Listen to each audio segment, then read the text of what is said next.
बिस्मिल्लाहिर्रहमानिर्रहीम। मेरा नाम डॉक्टर हमाद उमर है। और मैं कॉमसर्ट्स में 2013 से हूँ। 15 मार्च 2013 को मैंने कॉमसर्ट्स ज्वाइन किया था, इस्लामाबाद कैंपस।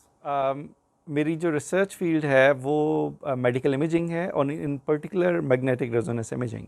हम मैग्नेटिक रेजोनेंस इमेजिंग में 4 डिफरेंट एरियाज़ पे काम कर रहे हैं, जिसमें मेनली तो इमेज रिकन्स्ट्रक्शन है। और उसमें जो है वो हम पहला जो मेजर एरिया है वो रिकन्स्ट्रक्शन के जो डिफरेंट एल्गोरिदम्स हैं उस पर हम काम करते हैं। और बेसिक ऑब्जेक्टिव ये है कि जो एमआरआई का स्कैन टाइम है वो कैसे कम करना है। So it takes a long time. अब किसी को कभी एक्सपीरियंस हो एमआरआई स्कैनिंग का तो टिपिकली 35 से 40 मिनट लगते हैं। तो हमने ऐसी टेक्निक्स डेवलप की हैं जिससे उसका टाइम काफ़ी कम हो गया है। बाज़ केसेस में तो चंद मिनट पे आ गया है। और दूसरा एरिया हम उसमें आर्टिफिशियल इंटेलिजेंस को इंट्रोड्यूस करा रहे हैं, जो हमने आजकल रिसेंटली उसको किया है कि आर्टिफिशियल इंटेलिजेंस को हम कैसे यूज़ कर सकते हैं एमआरआई का स्कैन टाइम कम करने के लिए। और उसमें हमने काफ़ी पेपर्स भी पब्लिश किए हैं, पेटेंट्स भी हम प्रोसेस करवा रहे हैं। तीसरा एरिया वो भी इमेज रिकन्स्ट्रक्शन में रूट करता है, और वो है चिप डेवलपमेंट। कि जो हम कोई भी एल्गोरिदम डेवलप करें या कोई भी रिकन्स्ट्रक्शन मेथड डेवलप करें, उसको हम FPGA बेस्ड या चिप बेस्ड सोल्यूशन उसका दे दें, ताकि हम उसे किसी भी स्कैनर पे माउंट कर दें right on the receiver coil system, और उससे ये हो कि जो स्कैन टाइम है MRI का वो बहुत कम हो जाएगा। एक और एरिया हम कंप्रेस सेंसिंग, और वो भी एडवांस मेथड्स हैं MRI के। कंप्रेस सेंसिंग पे भी हम काफ़ी काम कर रहे हैं, जो कि कार्डिक MRI यानी हार्ट के MRI which is very challenging, उसमें हम यूज़ करते हैं कि उसका टाइम जो है वो किस तरीके से कम किया जाए। तो एक और एरिया जिसमें हमने बैक इन 2016 काम शुरू किया था, that was magnetic resonance fingerprinting, MRF। और MRF जो है वो एडवांस्ड वर्जन है MRI का, और इट इज़ एक्सपेक्टेड कि in the next couple of years MRI will shift on to MRF, magnetic resonance fingerprinting. और इसमें हम काफ़ी काम कर रहे हैं। हमारे कुछ PhD स्कॉलर्स ने भी काम किया है। हमारा यूनाइटेड स्टेट्स पेटेंट अथॉरिटी का एक पेटेंट भी है उसके बारे में, और वो भी अगेन हेल्प करता है MRI के स्कैन टाइम कम करने के लिए। तो ये डिफरेंट एरियाज़ हैं जिसमें हम करंटली काम कर रहे हैं। जी, बेसिकली मेरा जो ओरिजिनली ताल्लुक़ है that is from Sadiqabad, far of area in the southern Punjab. और वहाँ से मैंने इंटरमीडिएट तक वहाँ से ही पढ़ा। और एक स्कूल वहाँ पे एक सॉर्ट ऑफ NGO थी जिसने बनाया था, इकरा पब्लिक स्कूल सिस्टम्स के नाम से। तो मैंने मैट्रिक जो है वो भी वहाँ से किया, और इंटरमीडिएट भी वहाँ से किया। और उसके बाद जो है वो फिर मेरा एडमिशन हो गया at Dawood college of engineering and technology Karachi में, जो कि अभी दाऊद इंजीनियरिंग यूनिवर्सिटी है। Dawood university of engineering and technology Karachi है। उस वक्त वो कॉलेज था, और उसकी अवार्डिंग डिग्री जो है वो awarding institution was NED university Karachi, और फिर later on Mehran university Jamshoro. तो वहाँ से मैंने इलेक्ट्रॉनिक इंजीनियरिंग में बैचलर्स किया। और उसी दौरान मेरा इंटरेस्ट डेवलप हो गया टूवर्ड्स बायोमेडिकल इंजीनियरिंग, जो कि विच इज़ एक्चुअली एप्लीकेशन है इसकी, कहना चाहिए इंजीनियरिंग की एप्लीकेशन है फॉर द ह्यूमन बॉडी, कि हम उसको ह्यूमन बॉडी में कैसे उसको यूज़ कर सकते हैं डिफरेंट सिग्नल्स को डिटेक्ट करने के लिए, या इमेजिंग के लिए, या फिर आर्टिफिशियल लिम्स डेवलप करने के लिए। उसकी बहुत सारी ब्रांचेस हैं। तो मैंने फिर उसमें काफ़ी साथ के साथ अपने इंजीनियरिंग के साथ स्टडी किया। और एक चीज़ मैं और यहाँ पे बताना चाहूँगा, और वो ये है कि मैंने अपने इंटरेस्ट से जब मैंने इंजीनियरिंग कर रहा था, तो उसी वक्त मैंने अपने इंटरेस्ट से अरबी और फ़ारसी भी सीख ली, विच वाज नॉट एक्चुअली किसी भी करिकुलम का हिस्सा नहीं थी, मगर अरबी और फ़ारसी मैंने अपने शौक़ से सीखी। और उसका फिर आगे क्या फ़ायदा हुआ वो मैं भी आपको आगे चल के बताऊँगा कि उसने किस तरीके से हेल्प किया आगे मेरे करियर ग्रोथ में। तो बहरहाल जब मैंने मेरे ख्याल सेकेंड ईयर या थर्ड ईयर में था, बल्कि सेकेंड ईयर में था इंजीनियरिंग के Dawood college of engineering technology Karachi में। तो उस वक्त जो है वो मुझे किसी ने मशवरा दिया कि आपकी आपकी अरबी और फ़ारसी तो आपको आती है, तो आप जब छुट्टियों में जाओ तो आप बीए की क्यों नहीं एग्ज़ाम दे देते एज ए प्राइवेट कैंडिडेट, अरबी फ़ारसी इस्लामियात के साथ एक क्वालिफ़िकेशन आपके पास आ जाएगी। तो मैंने अरबी और फ़ारसी के साथ बीए के एग्ज़ाम्स दे दिए। मैं सेकंड ईयर में था इंजीनियरिंग के, और इस तरीके से मेरा ख्याल है अभी थर्ड ईयर स्टार्ट हुआ था मेरा इंजीनियरिंग का, तो मुझे बीए की डिग्री मिल गई फ्रॉम इस्लामी यूनिवर्सिटी भावलपुर, जिसमें कि अरबी फ़ारसी और इस्लामियात के साथ थी, और मेरे उसमें अच्छे ग्रेड्स थे। तो फिर जब मैं कराची वापस आया तो वो समर की गर्मियों की छुट्टियों में मैं गया हुआ था उस वक्त अपने घर, तो वहाँ से ही मैंने एज ए प्राइवेट कैंडिडेट तैयारी करके वो एग्ज़ाम्स दे दिए। और जब मैं कराची वापस आया तो मुझे फिर मेरे प्रोफेसर्स ने कहा कि अब इसको जो बीए तुमने किया है इसको देखो किस तरह से यूज़ कर सकते हो। मॉर्निंग में तो इंजीनियरिंग चल ही रही थी, फिर मैंने उसकी बेस पे कराची यूनिवर्सिटी में एमए अरबी में एडमिशन ले लिया। तो इंजीनियरिंग भी चल रही थी और एमए अरबी भी चल रहा था। अब उसमें फिर जब मुझे कोई एक साल गुजर गया एमए अरबिक में, तो मुझे जो प्रोफेसर थे वहाँ के अरबिक डिपार्टमेंट के कराची यूनिवर्सिटी के, उन्होंने कहा कि आप सही सही बताओ कि करते क्या हो, आप अरबी के स्टूडेंट लगते नहीं हो। तो मैंने उन्हें कहा कि मैं इंजीनियरिंग कर रहा हूँ और साथ ही साथ मुझे शौक़ था अरबी का, तो मैंने अरबी में अरबिक डिपार्टमेंट में एडमिशन ले लिया एमए अरबी में। तो उन्होंने कहा कि आपकी अरबी इतनी अच्छी है कि आप किसी भी वक्त प्राइवेट कैंडिडेट के तौर पे दे देना। अब आप ऐसा करो, कंप्यूटर साइंस डिपार्टमेंट चले जाओ और वहाँ पे जाके पोस्ट ग्रेजुएट डिप्लोमा में एडमिशन ले लो आईटी के, इंफॉर्मेशन टेक्नोलॉजी के, कराची यूनिवर्सिटी में ही। मैंने कहा जी अच्छा आइडिया है। तो मैंने वो एमए अरबी बीच में ही छोड़ा, मेरा ख्याल है शायद 1 साल किया था, वो 1 साल उसका बाकी था, और इरादा ये किया कि उसे मैं एज ए प्राइवेट कैंडिडेट दूंगा। और फिर मैं चला गया कंप्यूटर साइंस डिपार्टमेंट में। वहाँ पे मैंने इवनिंग में एडमिशन ले लिया post graduate diploma in information technology में। और ये बात याद रहे कि मॉर्निंग में मेरी इंजीनियरिंग चल रही थी, तो पोस्ट ग्रेजुएट डिप्लोमा आईटी मेरा हो गया 1 साल में, और अल्लाह का शुक्र है बड़ी आसानी से हो गया। फिर मुझे वहाँ के प्रोफेसर्स ने कहा कराची यूनिवर्सिटी के कि अब आपका पोस्ट ग्रेजुएट डिप्लोमा तो हो गया है इंफॉर्मेशन टेक्नोलॉजी में, तो आप मास्टर्स ऑफ कंप्यूटर साइंस क्यों नहीं कर लेते? अभी आपका इंजीनियरिंग का 1 साल बाकी है, तो 6-8 महीने और लगेंगे, एमसीएस हो जाएगा। मैंने कहा जी ये भी अच्छी बात है। तो मैंने फिर कंप्यूटर साइंस डिपार्टमेंट में मास्टर्स ऑफ कंप्यूटर साइंस में इवनिंग में दाखिला ले लिया कराची यूनिवर्सिटी में। सो बाय द टाइम मेरी इंजीनियरिंग इलेक्ट्रॉनिक इंजीनियरिंग की डिग्री मुकम्मल हुई दाऊद कॉलेज कराची से, तो उस वक्त मेरा जो मास्टर्स ऑफ कंप्यूटर साइंस था वो भी तकरीबन 1.5 ईयर्स उसका गुजर चुका था। तो मैंने 6 माह और लगाए और मेरा जो मास्टर्स ऑफ कंप्यूटर साइंस है वो भी मुकम्मल हो गया। तो इस तरह से उसी टाइम स्पैन के अंदर मेरे पास बैचलर्स ऑफ इलेक्ट्रॉनिक इंजीनियरिंग भी आ गई, post graduate diploma information technology भी आ गया, और मास्टर्स ऑफ कंप्यूटर साइंस भी आ गई। और इसी दौरान मैंने ईरानियन कल्चरल सेंटर जो कि कराची में था, वहाँ से मैंने फ़ारसी ज़ुबान का 1 साल का कोर्स भी कर लिया। वो भी इंटरेस्ट था मेरा, तो मैंने कहा फ़ारसी ज़ुबान भी आनी चाहिए ताकि इकबाल के कलाम तक बराह रास्त जो है वो रसाई हो सके, और अल्लामा इकबाल का जो ज़्यादातर कलाम है वो फ़ारसी ज़ुबान में है।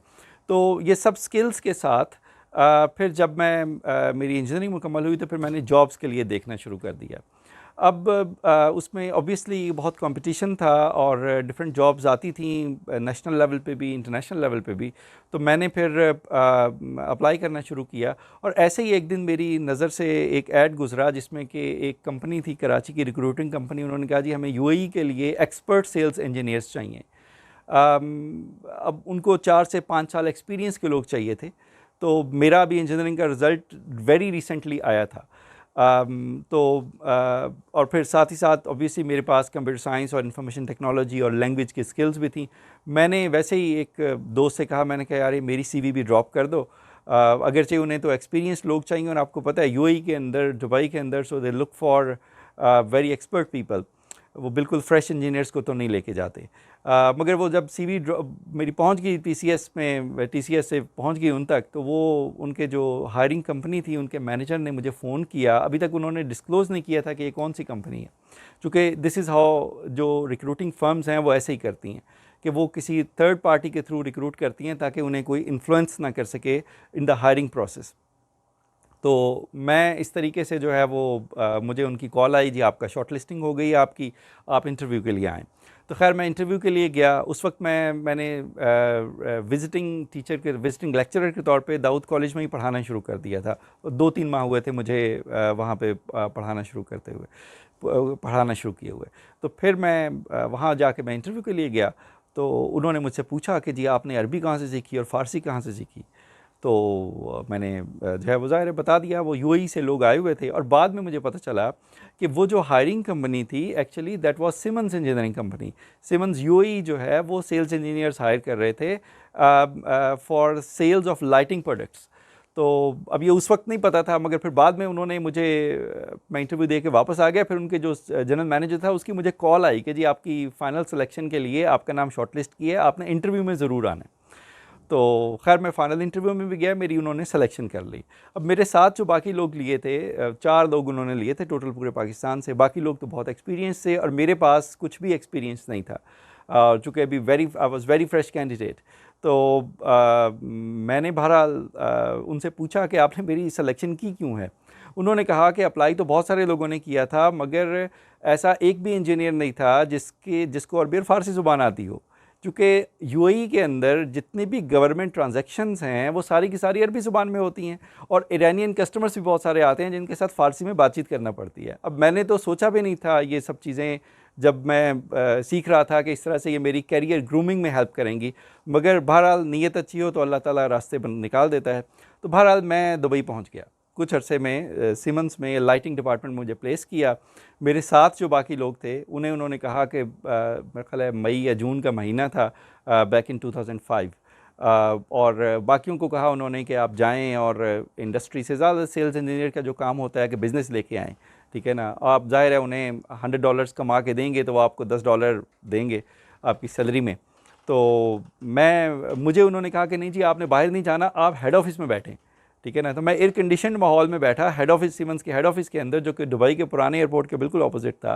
और उन्होंने कहा आप वहाँ पे बैठे, हमारे जो डेलीगेट्स आते हैं ईरान से आते हैं, डिफरेंट अरब कंट्रीज़ से आते हैं, चूँकि सीमेंस का एक मिडल ईस्ट का हेड ऑफिस है वहाँ पे सॉर्ट ऑफ।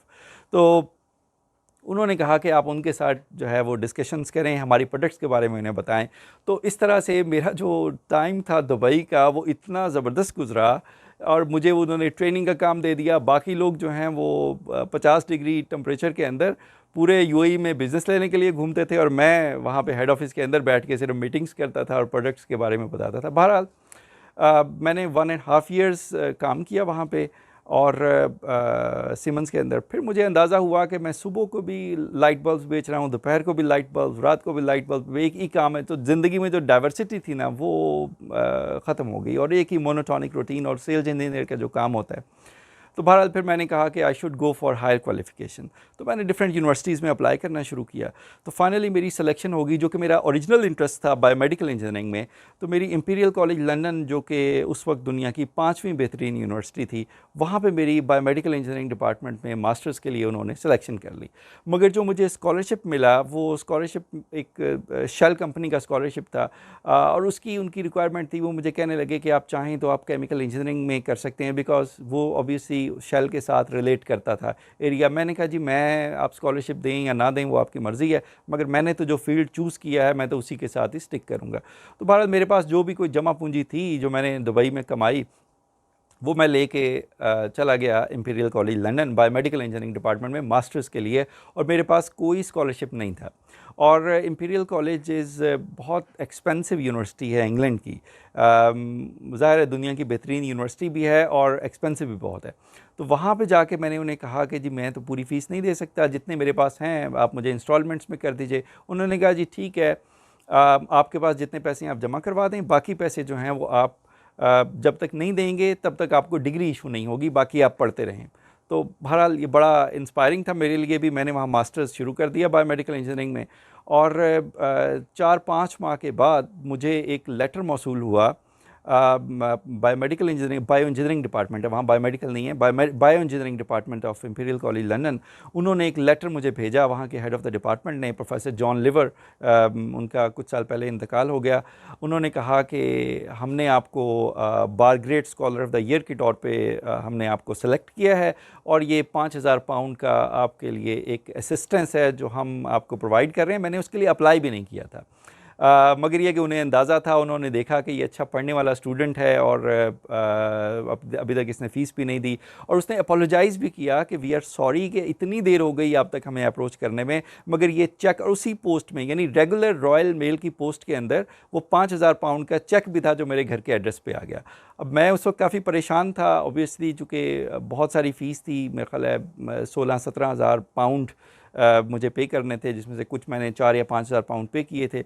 तो बहरहाल मैंने उससे ये किया कि वो जो 5,000 पाउंड का उन्होंने मुझे स्कॉलरशिप भेजा, मैंने कहा जी मैं 500 पाउंड आपको महीने के महीने आपको अपनी फ़ीस की मद में अदा करूँगा और बाकी पैसे मैं आपको डिग्री की कंप्लीशन पे दे दूँगा। तो वो बहरहाल दे वर हैप्पी, वो एग्री हो गए उस चीज़ पे।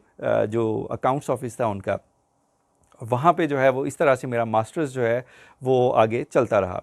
अच्छा, मीनवाइल वहाँ के एक प्रोफेसर थे, उन्होंने मुझे कहा कि आप डिफरेंट कंसल्टिंग फर्म्स में अप्लाई करना शुरू करो जो कि एजुकेशनल कंसल्टिंग प्रोवाइड करती हैं लंदन में। उन्होंने एक दो का रेफरेंस लेटर भी दिया, तो मैंने एक कंसल्टिंग फर्म को चूज़ किया और उन्होंने मुझे हायर कर लिया। और आम तौर पे जो हमारे कोलीग्स जो वहाँ जाते हैं और जो जॉब्स करते हैं, वो कोई मैकडॉनल्ड्स में कोई काम कर रहा है, कोई बर्गर बेच रहा है, कोई कुछ कर रहा है। मैंने इस तरह की कोई और जॉब नहीं की थी। कोई शू शॉप पे काम करता है। मैंने अपना सारा फोकस अपनी पढ़ाई पे रखा था। और बहरहाल 4-5 माह के बाद मुझे वो एजुकेशनल कंसल्टिंग फर्म थी, उन्होंने मुझे हायर कर लिया। और फिर वहाँ से लेके, यानी ये बात है 2005 की, 2005 से लेके पिछले साल तक, इट मीन्स 2019 या 2020 तक मैं उनके साथ अटैच रहा डायरेक्टली या इनडायरेक्टली, और वो मुझे बड़ा हैंडसम पे करते थे एजुकेशनल कंसल्टिंग का। तो मैंने वहाँ से ही सारा कुछ कमाया और वहाँ से ही मैंने जो है वो अपनी सारी मास्टर्स की फ़ीस पे की। और जैसे ही मेरा एमएस मुकम्मल हुआ बायोमेडिकल इंजीनियरिंग में, बायो इंजीनियरिंग में स्पेसिफिकली, तो मैं पाकिस्तान वापस आ गया। पाकिस्तान वापस आके एक तो मेरी शादी हो गई और दूसरा मैंने डिफरेंट यूनिवर्सिटीज़ को विज़िट किया, और कॉमसेट्स यूनिवर्सिटी को 2008 में मैंने ज्वाइन कर लिया एज असिस्टेंट प्रोफेसर। और मेरे ख्याल है 4 माह मैंने कॉमसेट्स में सर्व किया, और उसके बाद फिर एक मुझे बेहतर अपॉर्चुनिटी नज़र आया, तो मैं इंटरनेशनल इस्लामिक यूनिवर्सिटी इस्लामाबाद चला गया। और मतलब कि वहाँ 4 माह कॉमसेट्स में सर्व करने के बाद मैंने इंटरनेशनल इस्लामिक यूनिवर्सिटी ज्वाइन की। मेरे ख्याल है 4-5 माह वहाँ सर्व किया होगा, तो मैंने फिर अप्लाई किया डिफरेंट स्कॉलरशिप्स के लिए, देखना शुरू कर दिया फॉर ए पीएचडी। अब उसमें जो है वो जो भी डिफरेंट स्कॉलरशिप्स थे उस पर मैं अप्लाई करता था, और एक स्कॉलरशिप जिसमें मैंने नॉमिनेशन करवाई अपनी यूनिवर्सिटी से, और international Islamic university had been kind enough के उनके जो प्रेसिडेंट थे उन्होंने मेरा इंटरेस्ट देखते हुए मेरी नॉमिनेशन कर दी फॉर द कॉमनवेल्थ स्कॉलरशिप। अब कॉमनवेल्थ स्कॉलरशिप्स के लिए बहुत सारे लोग अप्लाई करते हैं, बहुत सारी यूनिवर्सिटीज़ नॉमिनेट करती हैं।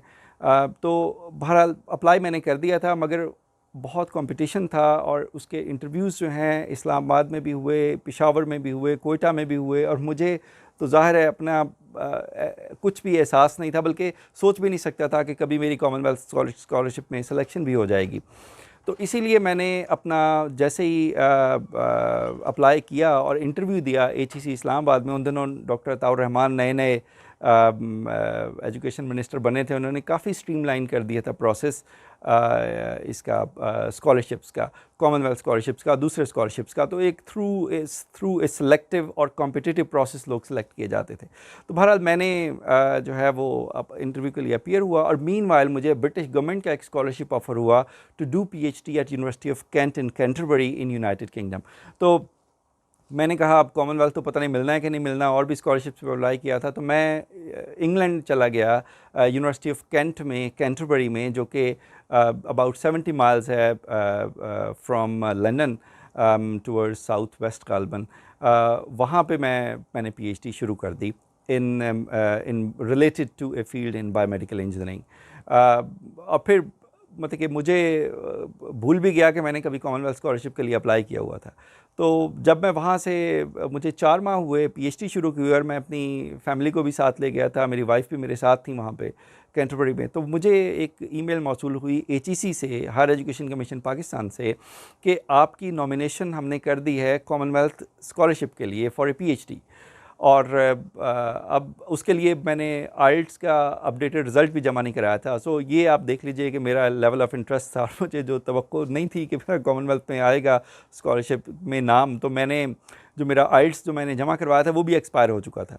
तो बहरहाल उन्होंने मुझे कहा कि जी आप एक हफ़्ते के अंदर आइल्स का अपडेटेड रिज़ल्ट दीजिए।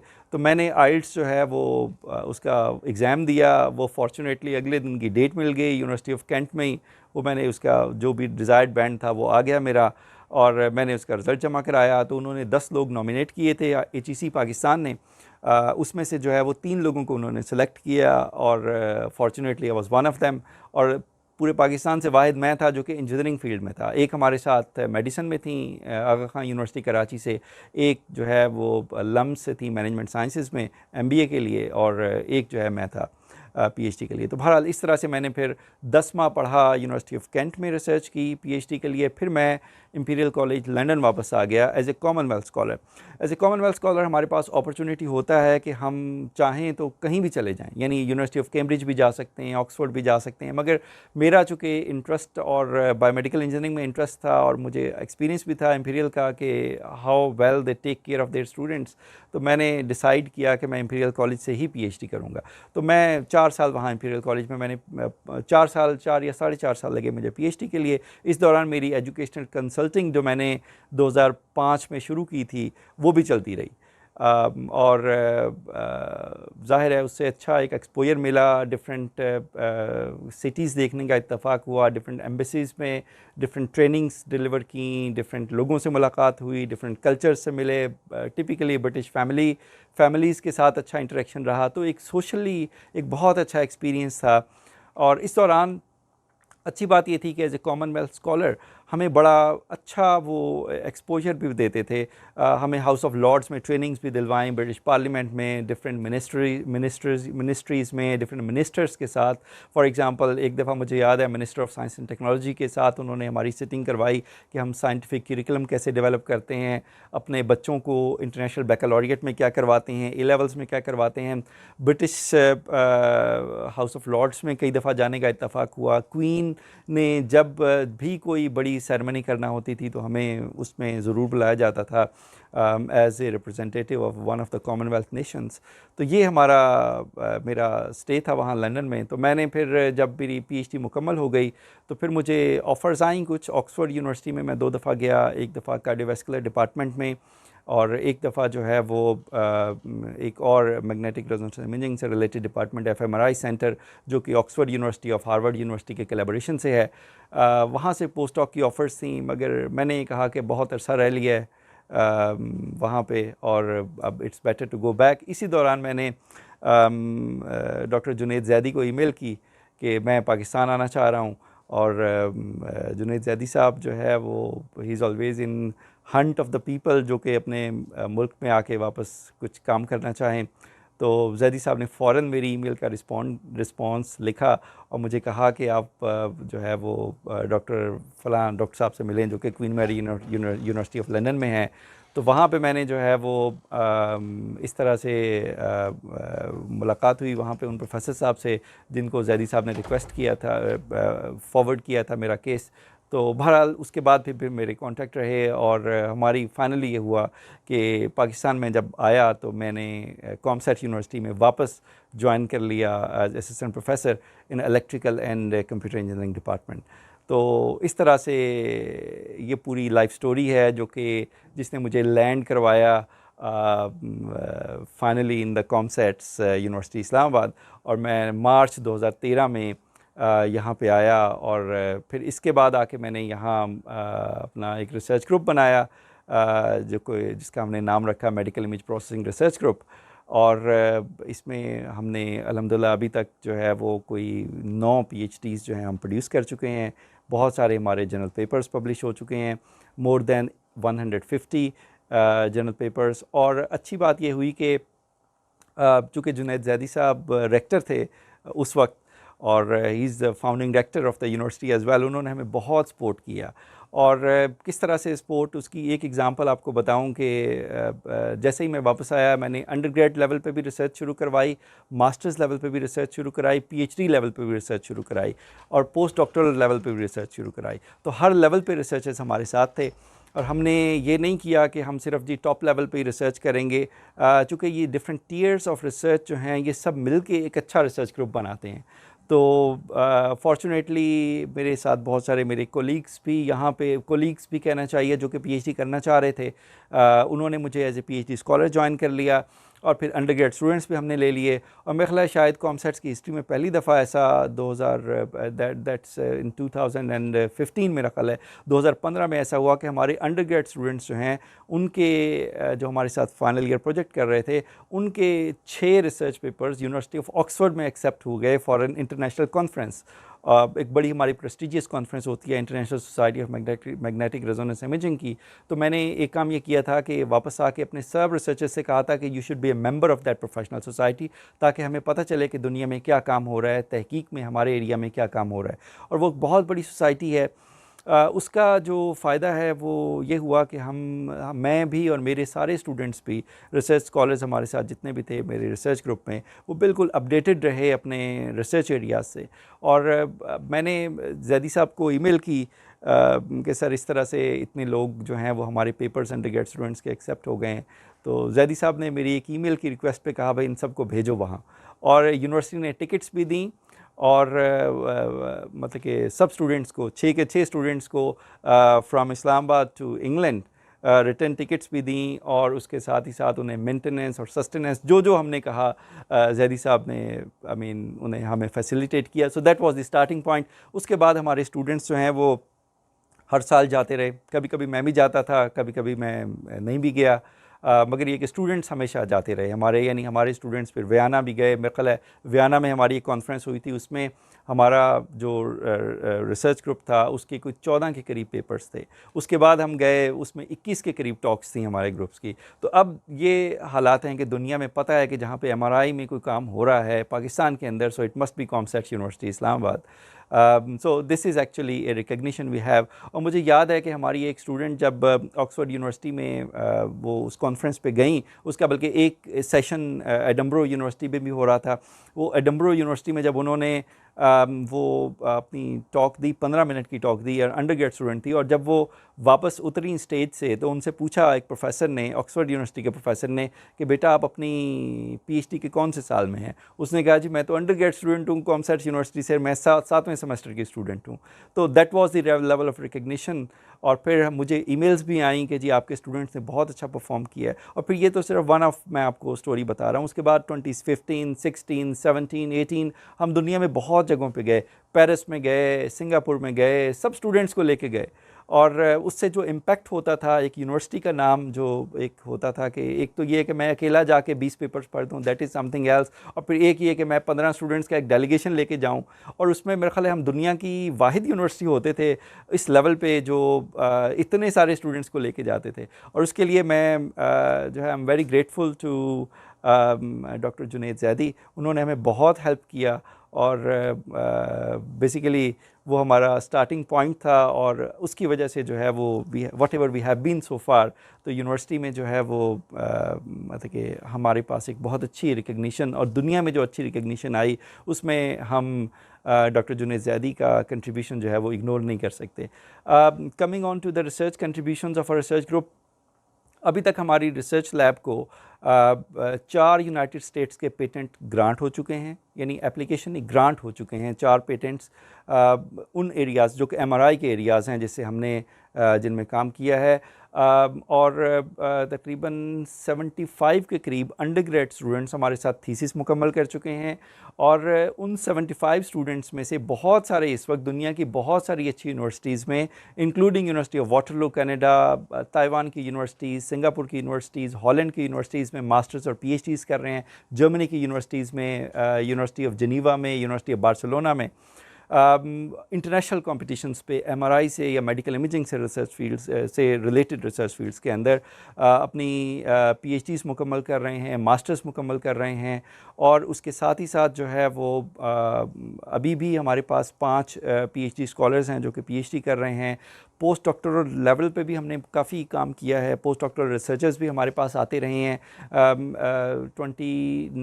2017 से और 2017 और 2018 में हमारे पास एक यूनिवर्सिटी ऑफ लागोस नाइजीरिया से एक साहब इटली की फ़ंडिंग लेके पीएचडी करने आए थे, और उनका जो रिसर्च का टॉपिक था वो ये था कि Holi Quran memorisation affects our memory.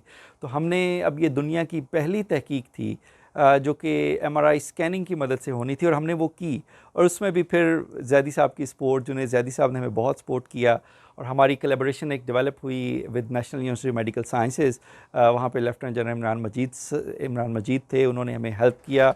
और CMH के अंदर जो हमारे जो हुफ़ाज़ कराम थे, जिनका हमने MRI स्कैन करवाना था, वो बहुत शॉर्ट नोटिस पे उनके स्कैन्स हुए, और बहरहाल फिर उसका एक इम्पैक्ट भी बड़ा अच्छा आया कि जो तहकीक हमने पब्लिश की उसके फिर उसमें उसके रिज़ल्ट्स जो हैं, फिर हमने एडनबरो यूनिवर्सिटी से एक प्रोफेसर के साथ जॉइंटली एनालाइज करवाए, और फिर हमने देखा कि होलोग्राम मेमोराइजेशन जो है वो किस तरह अफेक्ट करती है मेमोरी सेल्स को, और मेमोरी कितनी ज़्यादा हो जाती है उससे। तो उसका वो आप गूगल करेंगे तो आपको मिल जाएगा, होलोग्राम मेमोराइजेशन MRI, ये सर्च वर्ड्स में डालेंगे। सो मेरा ख्याल है दुनिया में ये पहली तहकीक है जो कि इसके MRI टेक्नोलॉजी के साथ, कि हमने हुफ़ाज़ को, नॉन हुफ़ाज़ को, बहुत सारे लोगों को स्कैनर मशीन में, MRI मशीन में डाला, और उनके ब्रेन को पढ़ा, और उससे हमने डेटा एनालाइज़ किया।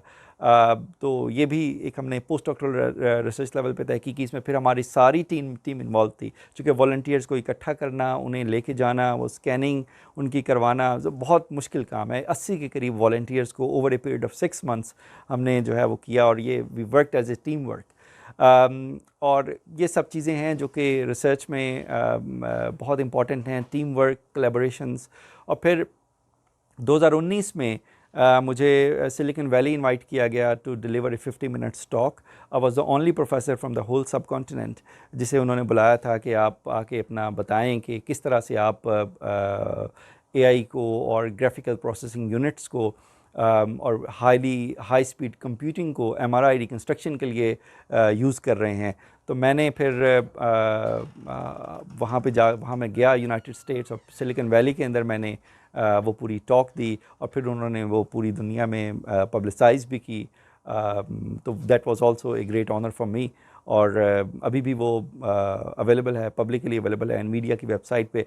और अच्छी बात यह है कि मेरी रिसर्च लैब को एनवीडिया USA ने, जो कि ग्राफिक्स प्रोसेसिंग यूनिट में one of the pioneer company है, उन्होंने मेरी लैब को सिस्टम्स जो हैं वो डोनेट किए हुए हैं। और हम जो भी तहकीक करते हैं, आजकल हम आर्टिफिशियल इंटेलिजेंस यूज़ कर रहे हैं, पैरेलल कंपटीशन परफॉर्म कर रहे हैं, तो वो एनवीडिया के जो GPUs थे वो यूज़ कर रहे हैं। मगर अगेन हमें जो GPUs तो एनवीडिया ने दे दिए, मगर डॉक्टर जुनैद ज़ैदी के पर्सनल इंटरेस्ट से उसके जो सिस्टम्स हैं, जो हाई स्पीड कंप्यूटर सिस्टम्स हैं, वो हमें प्रोवाइड हुए यूनिवर्सिटी से। ठीक है, सो दैट इज़ समथिंग के विच वी आर ग्रेटफुल कि इस यूनिवर्सिटी ने हमें बहुत अच्छा रिसर्च इन्वायरमेंट दिया, और वी आर हैप्पी कि we are one of the leading research groups in the whole country, widely recognised not only at the national level बल्कि इंटरनेशनली भी हमें जाना जाता है। हमारे जो रिसर्चर्स हैं उनको बाहर के लोग इनवाइट करते हैं। अभी भी हमारे एक जो रिसर्चर हैं जिन्होंने PhD हमारे साथ की, उनको स्विस गवर्नमेंट एक्सेलेंस अवार्ड पे वो पोस्ट डॉक कर रहे हैं जिनीवा टीचिंग हॉस्पिटल में। एक जो हैं आयोवा स्टेट यूनिवर्सिटी USA में पोस्ट डॉक्टरल रिसर्च के लिए सेलेक्ट हो गए हैं, और भी बहुत सारे लोग हैं। सो अब हमें लोग पूछते हैं, हमें ईमेल्स करते हैं कि जी आपको हमें सूटेबल कैंडिडेट दें, US की यूनिवर्सिटीज़ से, स्वीडन की यूनिवर्सिटीज़ से, स्विट्ज़रलैंड की यूनिवर्सिटीज़ से, जो भी हमारे काम को जानता है और पढ़ता है, वो हमसे ख़ुद रिक्वेस्ट करते हैं कि जी हमें स्टूडेंट्स दें आप हर लेवल पे, PhD स्कॉलर्स के लेवल पे, मास्टर स्टूडेंट्स स्कॉलर्स के लेवल पे, चूँकि दुनिया के अंदर इन सेट ऑफ स्किल्स के साथ बहुत सारे लोग नहीं हैं। एक और चीज़ जिसको हमने अपने रिसर्च ग्रुप में इंट्रोड्यूस किया, वो बेसिकली मैं अपने स्टूडेंट्स से हमेशा कहता हूँ कि आप दूसरी ज़ुबान सीखें। ठीक है, यानी इंग्लैंड के अंदर मैंने रहते हुए देखा, और मेरी इवन हाउस ऑफ लॉर्ड्स से भी जो इंटरेक्शन रही, ब्रिटिश पार्लियामेंट से जो इंटरेक्शन रही, वहाँ पे जो डिस्कशंस में मैंने पार्टिसिपेट किया, तो वो लोग वहाँ पे A लेवल्स और IGCSE में उस वक्त तक क्वालिफ़िकेशन नहीं देते स्टूडेंट को जब तक वो दूसरी ज़ुबानें ना सीख ले, और वो अपने कल्चर के मुताबिक फ़्रेंच सीखते हैं, जर्मन सीखते हैं। तो हमें अपने कल्चर के मुताबिक अगर हम अरबी ज़ुबान सीखें और फ़ारसी ज़ुबान भी सीखें, तो हम अपने कल्चर के हिसाब से, मैं अपने स्टूडेंट से हमेशा कहता हूँ कि मैंने कभी अरबी ज़ुबान सीखते हुए ये नहीं सोचा था कि मुझे इसकी बेस पे जॉब मिल जाएगी, मगर ये कि उसकी बेस पे पूरा मिडल ईस्ट ओपन हो गया मेरे लिए। और अगर मेरे पास लैंग्वेज स्किल ना होती तो obviously I was one of the, जिस तरह बहुत सारे एप्लीकेंट्स थे उस तरह से मैं भी एक एप्लीकेंट था। तो जब तक आपके पास वो सेट ऑफ स्किल्स हों, वो आपको बहुत आगे लेके जाती हैं। तो लैंग्वेज स्किल्स जो हैं, तो मैंने अपने सब स्टूडेंट्स को मोटिवेट किया कि हमें अरबी ज़ुबान सीखनी है। उससे एक तो ये कि दीन की समझ आएगी, आपको देखें कुरान पाक की ख़ुद बराह रास्त समझ आएगी, हदीस की आप बराह रास्त समझ हासिल कर सकते हैं। तो हमने एक पिछले 4 साल से अपने रिसर्च ग्रुप के अंदर एक वीकली कुरान सर्कल शुरू किया हुआ है, और हम हर फ्राइडे को पहले करते थे, फिर हम अभी सैटरडे को करते हैं। सैटरडे मॉर्निंग मेरे सब रिसर्च स्टूडेंट्स का, वो किसी भी लेवल पे हो, अंडर ग्रेड लेवल वाले, पीएचडी लेवल वाले, पोस्ट डॉक लेवल वाले, वो सब उसमें पार्टिसिपेट करते हैं, और हम कुरान पाक का एक रुकू जो है वो हम कवर करते हैं। वेरी रिसेंटली हमने सूरा यूसुफ जो है वो 14 सेशंस में जिनकी टोटल लेंथ तकरीबन 30 घंटे बनती थी, हमने पूरी सूरा यूसुफ जो है वो हमने कवर की है। और उसमें जो हमारी आज की मॉडर्न टेक्नोलॉजी के ज़माने में जो आज की यूथ के लिए जो कुरान पाक का पैगाम है, उसके जो लेसन्स हैं, उसको हमने हाईलाइट करके स्टूडेंट्स को प्रोवाइड किया है। तो न सिर्फ हम स्टूडेंट्स को रिसर्च लेवल पे उन्हें रिसर्च करना सिखाते हैं, बल्कि साथ ही साथ उनके अंदर एथिक्स और इस्लामिक एथिक्स और Islamic teachings in the true knowledge of the Holi Quran. चूँकि देखें कुरान पाक जो है वो that is the book of God, उसके अंदर जो है कोई हेर फेर नहीं है, उसके पैगामात बहुत वाज़े हैं, और उसके अंदर जो है वो उससे हम बहुत कुछ हासिल कर सकते हैं। और वो जिस लेवल की बात करता है वो लेवल जो है वो मतलब कि और कोई किताब तो समराइज़ कर ही नहीं सकती। तो आज के नौजवानों के लिए उसके अंदर जो असबाक हैं वो हम कोशिश करते हैं कि अपनी टेक्नोलॉजी के साथ हमने उसके अंदर आपको इत्तफाक हो उन सेशन से सुनने का हमने पब्लिक किए हुए हैं। तो उसमें हम अपनी मैग्नेटिक रेजोनेंस इमेजिंग को रिलेट करते हैं कि वो किस तरह से हुई, साइंस टेक्नोलॉजी को रिलेट करते हैं, एथिक्स को रिलेट करते हैं, एथिकल एस्पेक्ट्स ऑफ इंजीनियरिंग को रिलेट करते हैं। ठीक है, और चूँकि ज़ाहिर है मैं जब मेरा स्टे था इंग्लैंड में, उसके दौरान मुझे इत्तफाक हुआ बहुत सारे ट्रेनिंग कोर्सेज करने का। मैंने मेरा ख्याल है कोई मोर देन 200 आवर्स के ट्रेनिंग कोर्सेज किए about the soft skills as part of my PhD, जिसमें कि आप यूँ समझ लीजिए एथिकल एस्पेक्ट्स ऑफ इंजीनियरिंग पे एक स्पेशल कोर्स था 10 दिन का, जो मैंने TU डेल्फ्ट में हॉलैंड में जाके किया, जिसमें कि एथिकल एस्पेक्ट्स कैसे सिखानी चाहिए इंजीनियर्स को, वो हमने ट्रेनिंग्स की वहाँ पे। उसमें हमारी बहुत अच्छा हमारा एक्सपोजर हुआ, हमारी मुलाकात हुई उन फिज़िसिस्ट्स के साथ जिन्होंने वो न्यूक्लियर बॉम्ब बनाया था जो कि USA ने जापान पे गिराया था। उनके साथ हमारी इंटरेक्शंस हुई, फिर उन्होंने कैसे एक्सप्लेन किया कि टेक्नोलॉजी को किस तरह से मिसयूज़ किया जाए तो इंसानियत के लिए कितना बड़ा नुकसान होता है। तो वो सारी चीज़ें जो हैं वो हम समझ सकते हैं। फॉर एग्ज़ाम्पल टेक्नोलॉजी ट्रांसफ़र के लिए सूरा कहफ़ के अंदर बहुत सारे पैगामात हैं, जिसमें कि ज़ुल्करनैन अलैहिस्सलाम ने जो है वो दीवार याजूज माजूज को रोकने के लिए खड़ी की, फिर किस तरह उन्होंने ह्यूमन रिसोर्स की बात की, वो सारी चीज़ें हमने सूरा कहफ़ में भी कवर की। और स्टूडेंट्स के अंदर जो एथिकल वैल्यूज़ जो कि true teachings of Islam provide करती हैं, हम कोशिश करते हैं कि वो भी अपने स्टूडेंट्स के अंदर इंस्टिल करें। तो ओवरऑल ये सब चीज़ें जो हैं वो साथ के साथ चलती हैं। हम स्टूडेंट्स को अपने रिसर्च ग्रुप के अंदर रिसर्च करना भी सिखाते हैं, लिटरेचर रिव्यू करना सिखाते हैं, उसके बाद जो है वो रिसर्च लिखना भी सिखाते हैं, रिसर्च को प्रेजेंट करना भी सिखाते हैं, और फिर उसको प्रोडक्ट में कैसे कन्वर्ट करना है उसकी भी ट्रेनिंग उन्हें देते हैं। और उसके साथ कम्युनिकेशन स्किल्स, सॉफ्ट स्किल्स, जो कि हमने जो ख़ास तौर पे मैंने अपने इंग्लैंड के स्टे के दौरान सीखा या अपने ओवरऑल प्रोफेशनल कैरियर में सीखा, हम कोशिश करते हैं कि स्टूडेंट्स के अंदर वो सारी चीज़ें इंस्टिल हों। मगर यही है कि जैसे अल्लामा इकबाल का एक शेर है, वो एक उन्होंने नज़म लिखी है फ़ारसी में मौलाना रूमी के साथ कन्वर्सेशन करते हुए। उसमें उनसे पूछा, इकबाल ने पूछा मौलाना रूमी से, वो एक वर्चुअल मुलाकात है इकबाल की जो उन्होंने उसमें अपनी गालबन बाले जिब्रील में नकल की है। उसमें अल्लामा इकबाल जो हैं वो पूछते हैं मौलाना रूमी से कि आज का जो इल्म है ना, जदीद इल्म, इसने इंसान को बहुत तबाह कर दिया है, तो मुझे ये बताइए कि इससे बचने का, इस गुमराही से बचने का क्या तरीका है।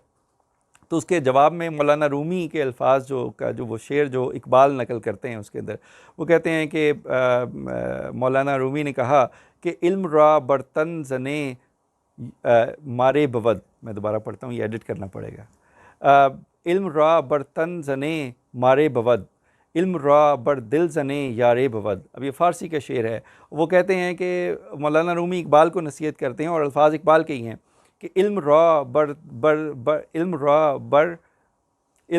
बर तन जने मारे बवद, कि इल्म को अगर अपने जिस्म पे मारोगे, अपने जिस्म की परवरिश के लिए इल्म का इस्तेमाल करोगे, तो ये बहुत बड़ा सांप बन जाएगा। मार कहते हैं फ़ारसी में बहुत बड़े सांप को।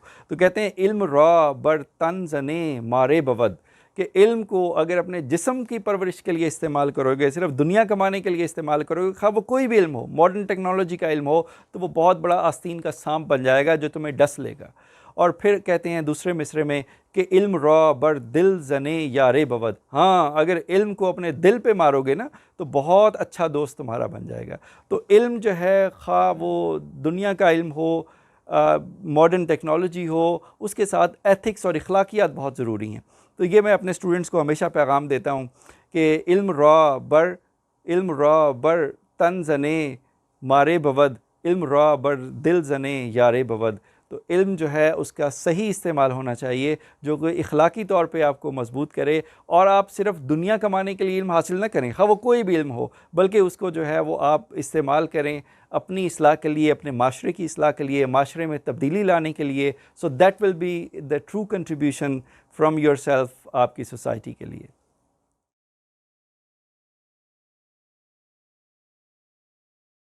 देखिए, रिसर्च क्वालिटी के लिए जो सबसे अच्छी बात है वो ये है कि आपके अंदर मोटिवेशन होनी चाहिए, और आप सिर्फ तहकीक के लिए जो उसका तरीक़ाकार होता है वो ये है कि आपको एक अच्छा सुपरवाइज़र चाहिए। यानी बुनियादी चीज़ जो है, देखें हम सब, आप में से बहुत सारे लोग जिन स्कूलों से निकल के आए, तो हम जो कुछ हैं अपने असातिज़ा की वजह से हैं। तो इदारे जो हैं, और ये बात डॉक्टर जुनैद ज़ैदी का विजन भी यही था, और वो अक्सर हमें यही बात समझाते थे कि इदारे जो हैं वो बड़ी बिल्डिंग से नहीं बनते, एयर कंडीशनर से नहीं बनते, वो बनते हैं अच्छे उस्ताद से।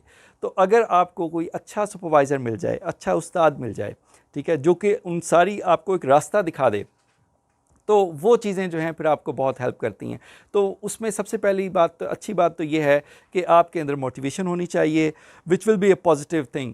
और उसके साथ जो है वो आप फिर एक उस्ताद की रहनुमाई में पूरा लिटरेचर, जो भी आपने अपना रिसर्च प्रॉब्लम आइडेंटिफाई किया है, उसमें आप जो है वो उसका लिटरेचर पढ़ें, और लिटरेचर पढ़ के फिर उसे लिखना भी सीखें। तो असल में जो तहकीक में जो बहुत अहम चीज़ है वो ये है कि आपको इस काबिल होना चाहिए कि दूसरों की लिखी हुई चीज़ें आप पढ़ सकें, और फिर उसके अंदर आप गैप्स आइडेंटिफाई कर सकें, और आपके अंदर इतनी क्रिटिकल थिंकिंग हो। देखें, जितने भी एग्ज़ाम्स होते हैं, आप जीआरई का एग्ज़ाम दे लें या कोई दूसरा एग्ज़ाम दे लें, वो क्रिटिकल थिंकिंग को जो है वो प्रमोट करते हैं, रट्टा लगाना नहीं। बल्कि क्या है कि अब देखें, मैंने जब इंग्लैंड में था, आप जो है वो समझ सकते हैं कि पाकिस्तान में मैं सदर्न पंजाब के एक स्कूल से पढ़ा, और उर्दू मीडियम स्कूल था वो, ठीक है, मगर यह कि मैंने इंग्लैंड के अंदर अपने 8 साल स्टे के दौरान हर लेवल पे पढ़ाया। यानी ऑक्सफोर्ड यूनिवर्सिटी के स्टूडेंट्स को भी पढ़ाया, कैम्ब्रिज यूनिवर्सिटी के स्टूडेंट्स को भी पढ़ाया, इंटरनेशनल बैकलॉरिएट्स को भी पढ़ाया, ए लेवल्स के स्टूडेंट्स को भी पढ़ाया, डिफरेंट इंपीरियल कॉलेज के स्टूडेंट्स को भी पढ़ाया, डिफरेंट डिग्रीज़ के स्टूडेंट्स को पढ़ाया। और तो वो जो सेट ऑफ स्किल्स हैं जो कि आपके अंदर डेवलप हो जाती हैं, जो हमने क्या किया, जब हम मैट्रिक इंटर पढ़ते थे तो हम टेक्स्ट बुक्स का अच्छी तरह मुताला करते थे। और ये है कि बात वही है कि दिल के इल्म जो है ना, वो इल्म के रट्टा नहीं, कॉन्सेप्ट्स को अगर आप क्लियर करेंगे तो फिर आप इस काबिल होंगे कि आप दूसरों की लिखी हुई चीज़ें पढ़ सकें, जो कि एक रिसर्चर के अंदर होनी चाहिए। और फिर आप सिर्फ उस तहकीक को आप पढ़ें और उससे अपना प्रॉब्लम आइडेंटिफाई करें, फिर उस प्रॉब्लम को सॉल्व करने के लिए जो एक पूरी स्ट्रेटजी चाहिए, वो स्ट्रेटजी बड़ी ज़रूरी है। वो स्ट्रेटजी आप डेवलप करें, फिर आपने जब अपने रिज़ल्ट्स निकाले, फिर आपको उसे लिखना भी आना चाहिए। तो उसके लिए अच्छी राइटिंग स्किल्स भी आ जाएंगी कि आपकी जो, और ऑब्वियसली आजकल इंग्लिश ज़ुबान जो है वो मेन कम्युनिकेशन मेथड है तहकीक लिखने का। तो वो आप अपना पेपर जो है वो पेपर भी लिखें, फिर उसके साथ ही साथ आप उसको प्रेजेंट करने के काबिल भी होना चाहिए। यानी अगर आपने बहुत अच्छा काम किया, हो सकता है आप बहुत अच्छे रिसर्चर हों, मगर अगर आप दूसरों को अपने पैगामात पहुंचा नहीं सकते आसान ज़ुबान में, तो वो तहकीक जो है वो शायद उस तरह से कम्युनिकेट नहीं हो पाएगी। इसमें मैं आपको एक मिसाल देता हूं कि जब मैं पीएचडी कर रहा था तो हमें उन्होंने स्पेशली 3 दिन का कोर्स करवाया इंपीरियल कॉलेज लंदन में, BBC के साइंस जर्नलिस्ट को बुला के, और उन्होंने 3 दिन हमें ट्रेनिंग किस बात की दी, how to communicate science to non scientific audience. आपने किस तरीके से, जो आपने तहकीक की है, जो काम किया है, आपने how to communicate science to non scientific audience. और फिर मुझे वहाँ पे पता चला कि साइंस जर्नलिज्म जो है ये बहुत बड़ा फील्ड है। BBC जो है वो PhDs को लेता है साइंस जर्नलिज्म के लिए।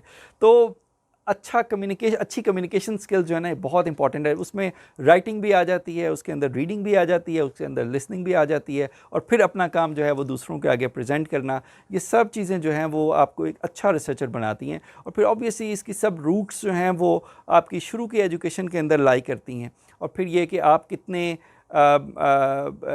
अच्छे तरीके से अपनी तहकीक करते हैं, फिर आप उसे लिखते कितने अच्छे तरीके से हैं, फिर आप उसे प्रेजेंट कितने अच्छे तरीके से करते हैं। इसमें एक और मैं एक वाक़या आपके साथ शेयर करूं कि मुझे ऑक्सफोर्ड यूनिवर्सिटी में बुलाया फॉर पोस्ट डॉक पोजीशन, एक इंटरव्यू था इन द कार्डियोवैस्कुलर डिपार्टमेंट।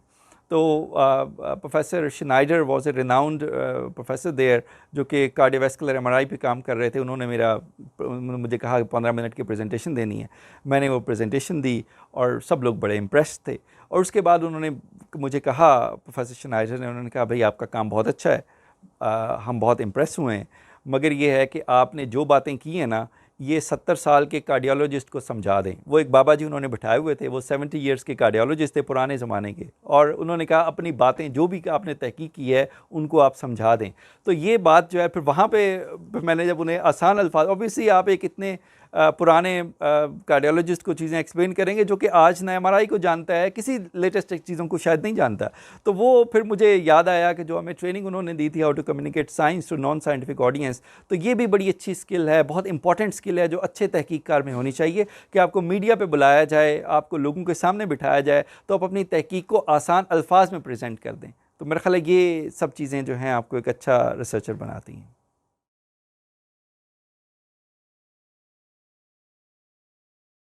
मेरा ख़्याल है हमारे जो करंट एजुकेशन सिस्टम है, उसके अंदर कॉन्सेप्ट से हम नहीं पढ़ते। मतलब कि कॉन्सेप्चुअल स्टडी जो है सिर्फ नंबर लेने की एक दौड़ है, ठीक है। अब आप देख लीजिए कि हो सकता है मैंने जब अप्लाई किया सिमंस जॉब के लिए, सिमंस दुबई की जॉब के लिए, तो मेरे परसेंटेज जो है गालबन 84% थे इंजीनियरिंग के अंदर, और मेरे कोलीग्स के किसी का 97% भी मार्क्स थे इंजीनियरिंग में, 98%। उन्होंने भी अप्लाई किया होगा, मगर उन्होंने मुझे पिक किया इसलिए कि मेरे अंदर वो सॉफ्ट स्किल्स थी, ठीक है, जो कि दूसरों के अंदर शायद नहीं थी।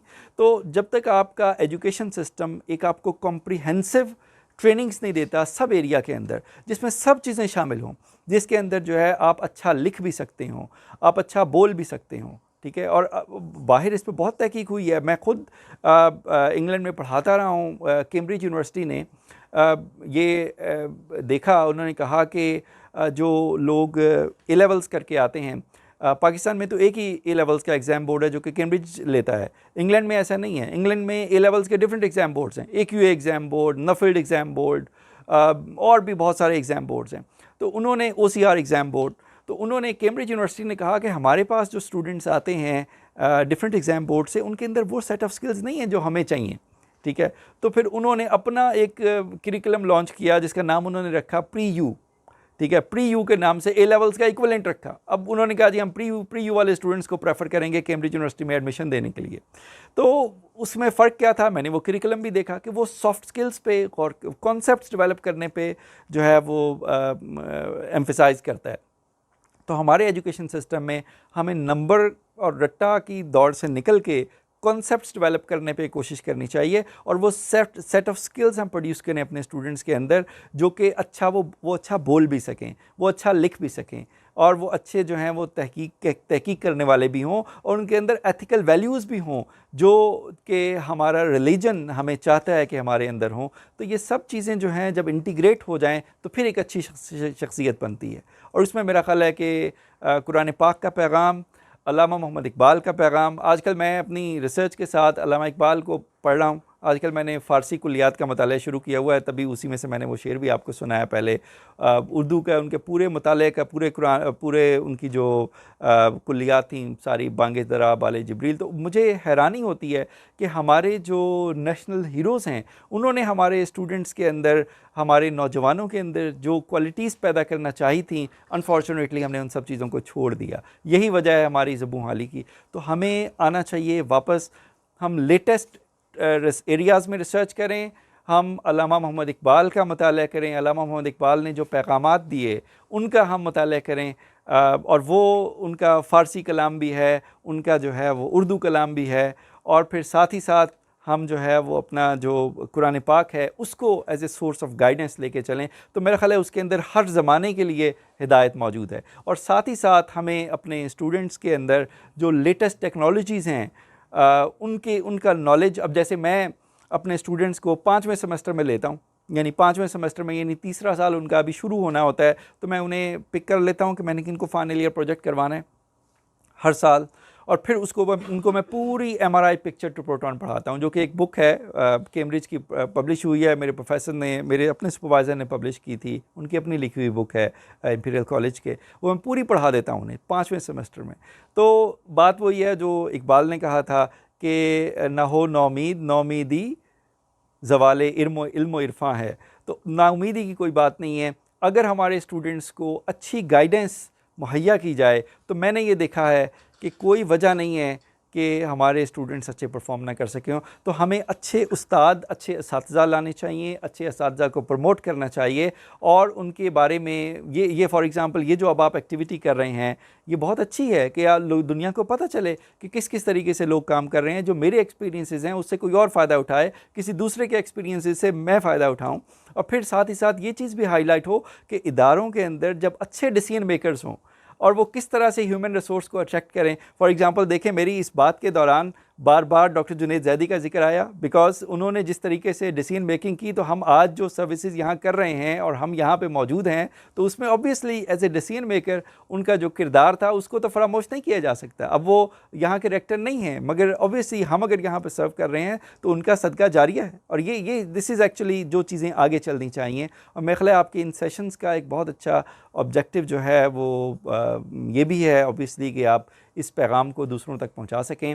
इसमें एक चीज़ मैं लास्टली बताऊं, आपने पहले भी पूछा था कि अच्छा रिसर्चर कैसे बनते हैं, जिसमें एक अच्छा सुपरवाइज़र आपको ढूंढना चाहिए, ठीक है, एक अच्छा मेंटोर आपको ढूंढना चाहिए, ठीक है, और हर लेवल पे मेंटोर जो हैं वो ऑब्वियसली अवेलेबल होते हैं, आपको ख़ुद ढूंढना पड़ता है उन्हें। हमारे इस रिसर्च ग्रुप के अंदर जो 70 से ज़्यादा स्टूडेंट्स ने अंडर ग्रेड थीसिस की हैं, और उनमें से 80% स्टूडेंट्स के इम्पैक्ट फैक्टर जर्नल पेपर्स हैं, और पाकिस्तान में एक impact factor journal paper HEC की क्राइटेरिया के मुताबिक काफ़ी होता है आपको PhD अवार्ड करने के लिए। तो आप देखिए कि हम आखिर वही स्टूडेंट इनटेक है ना जो कि यहाँ पूरी यूनिवर्सिटी में आता है, मगर ये कि हम उन्हें किस तरह से ग्रूम करते हैं, और फिर उनमें से जो उनके कितने लोग हैं, इसका मतलब है कि वो अंडर ग्रेड लेवल पे इस लेवल की तहकीक करते हैं कि उन्हें PhD ग्रांट की जा सकती है। देखिए, दुनिया में आपका रिसर्च पेपर तो उसी सूरत में पब्लिश होगा जब आपने वो काम किया जो दुनिया में किसी और ने नहीं किया, और तभी तो फिर दुनिया उन्हें हाथों हाथ लेती है।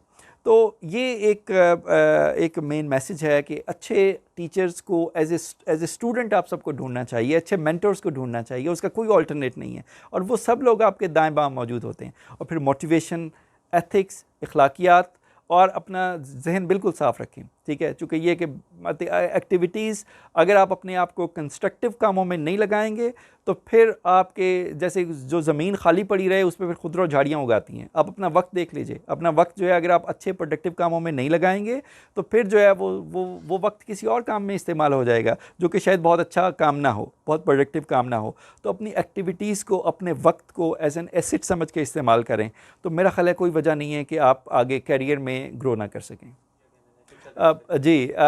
सबसे आखिर में मैं ये आइडियाज़ टीम का बहुत मशकूर हूँ कि उन्होंने एक मौका फ़राहम किया और ये प्लेटफॉर्म प्रोवाइड किया जिस पे जो है मैं आपको अपना एक मैसेज और अपनी जो एक्सपीरियंसेस हैं वो शेयर कर रहा हूँ, जिसमें ये स्टूडेंट्स और जो इनके मेंटोर्स हैं वो सब ऑब्वियसली मिल के एक अच्छा काम जो है वो अंजाम दे रहे हैं। और ये चीज़ें आगे एक एवलांच इफ़ेक्ट जो होता है, जैसे ट्रिगरिंग इफ़ेक्ट होता है कि ये पैगाम आगे पहुंचेगा, लोगों को पता चलेगा कि किस तरीके से जो है वो हमारे एक्सपीरियंसेस क्या हैं, किसी दूसरे के एक्सपीरियंसेस क्या हैं।